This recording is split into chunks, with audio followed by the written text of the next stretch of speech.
tell me a little bit about yourself and where you studied and all that. Okay.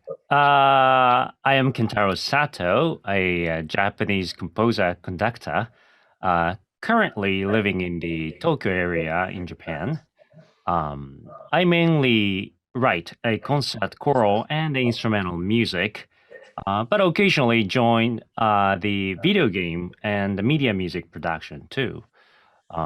So I joined like Final Fantasy and those Japanese video game productions. I was born in Japan and spent 18 years. During high school there, I started to involved in theater arts and TV and anime production as a voice actor and script writer. Um, Oh, that actually led into my study in the United States. But after high school, I moved to the US to attend college and originally majored in film production. But lot of things happened, and I eventually switched my major to music composition. And then a lot of things happened again. And my master's degree ended up being choral conducting. oh So, wow. so that's that. Where was that? That's California State University, Northridge. That's my alma mater. Well, Okay. Who was conducting? Who was teaching conducting there? The choral conductors that my mentor was Dr. Paul Smith, who was conducting the Northridge Singers, which is a premier group of that particular university. So, so that's good. Uh-huh. So that's why you came to choir music. Yeah, pretty much. Well, I loved choral music, or that since my main instrument is voice, I sing. So the choral music has been very close to me since I was a kid. But you know, my college experience and the college choral experience was really good. So that was the first step that I enter into the choral world, in a sense. Yeah. What was your inspiration? Why did you choose this text for Le Tento Cieli? Well, let's see. As you may notice, this text, the original part, or that this text came from the Psalms, but not exactly the entire particular verse or something, or particular section or that of the stuff. I guess 1 or 2 years, or that 1 or 2 semesters prior to this, to composing this piece, I studied a German requiem by Brahms, Yeah. and it gave me an idea to make a composite text from well-known verses from the Bible, and I discussed the matter or this idea with Dr. Herma, who conducted the premiere of the work at the university, and he suggested to consider a part of what is now the second movement of the work, so the mercy part. So I kind of constructed a text, thinking this mercy text, or the Misericordia text, as a central movement, and I kind of created the composite, several part of the Psalms, using several part of the Psalms into the first movement, and well, of course, the second movement and the third movement. So that was the inspiration or the process of creating this particular text. Mm-hmm. So you were in doing your graduate studies when you composed this? I think so. I think that the first year of my graduate study, I think. Yep. Mm-hmm. Okay, great. And what was your goal when you started composing this piece, or what is your goal in the end with this piece? Well, this work was composed for the last concert of Dr. Herma before his retirement from California State University, Northridge, where I was studying. I composed a little piece for this particular choirs, with Dr. Herma, but as a last gift for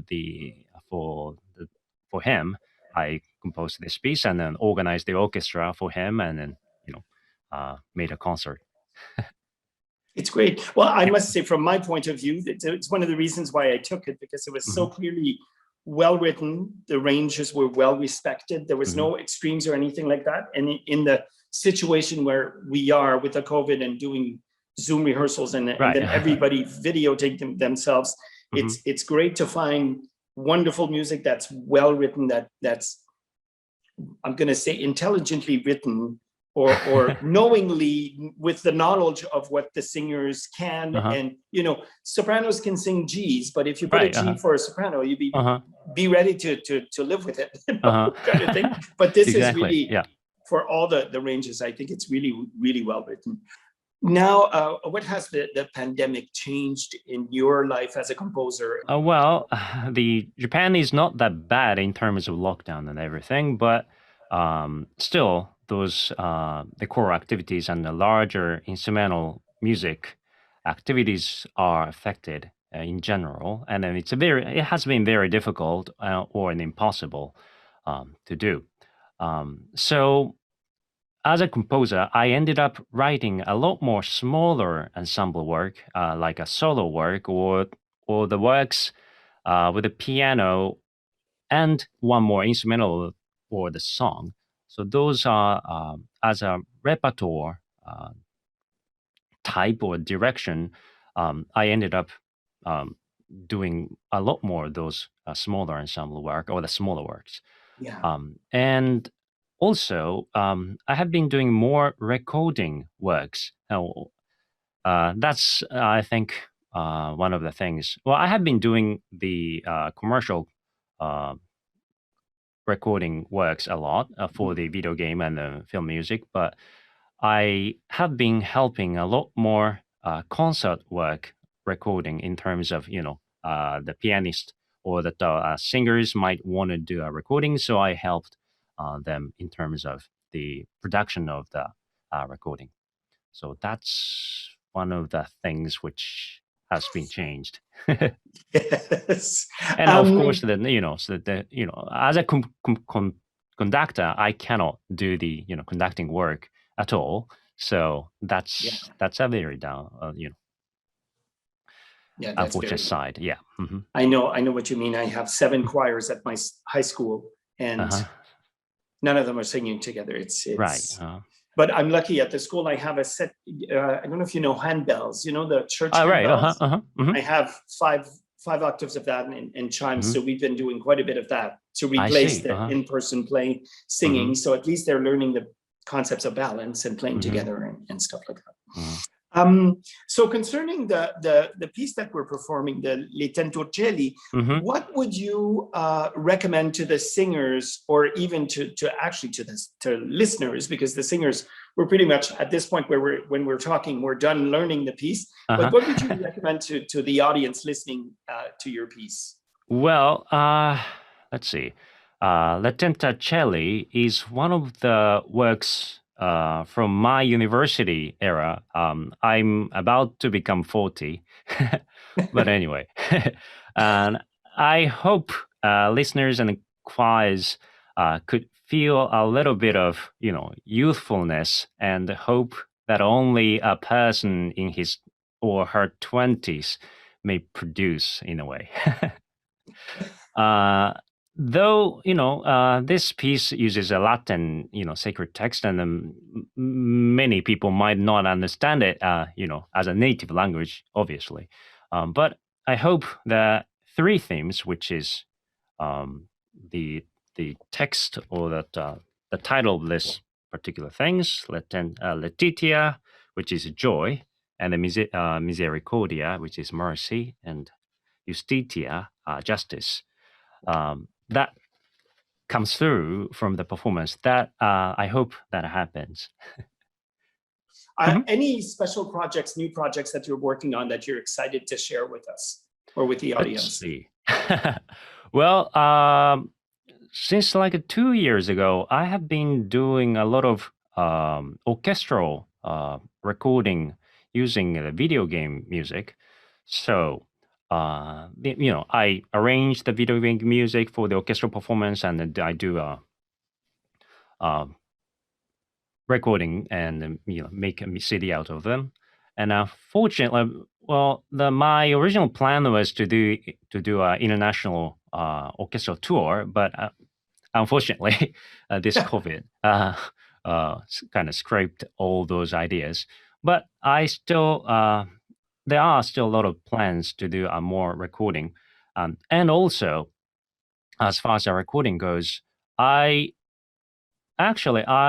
did recorded this particular performance in Hungary a few years ago. I have been, storing the actual professional recording since I didn't have any time to do editing and those things. But I will eventually will release the professional recordings.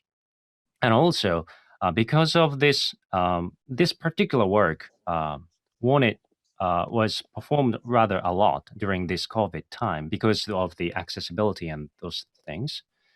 So I will be eventually editing these things, and I will release as a professional recording. But also, am I will be releasing the accompaniment part of this particular work in both orchestral accompaniment, or that and the piano, and also the organ performance too. So the people or the choirs wishes to use this particular accompaniment, the either piano or the orchestral or the organ for the practice or for their virtual performance, they could use it as a let's say karaoke track or something like that. It's not a bad idea, actually, because I mean, a year ago we would have said, no, I'll never do that. But now it's, well, that's the way life is right now. So it's not a bad idea. So people has been asking me a lot to provide those accompaniment part. So I am planning to release those accompaniment or karaoke track for both for practice sake and for the performance or the virtual performance sake. So that's that. That's great. Well, thank you so much. Anything else you'd like to add that I didn't ask or that you want to? Let's see. Well, first of all, I'm honored, first of all, that my choral work has been selected for this particular virtual performance as a repertoire. And I hope it contributed musical growth and experience of the choir, obviously. And I hope it helps to bring human expression and human emotions and maybe human touch to those who listened to the performance. So that's that. Thank you so much.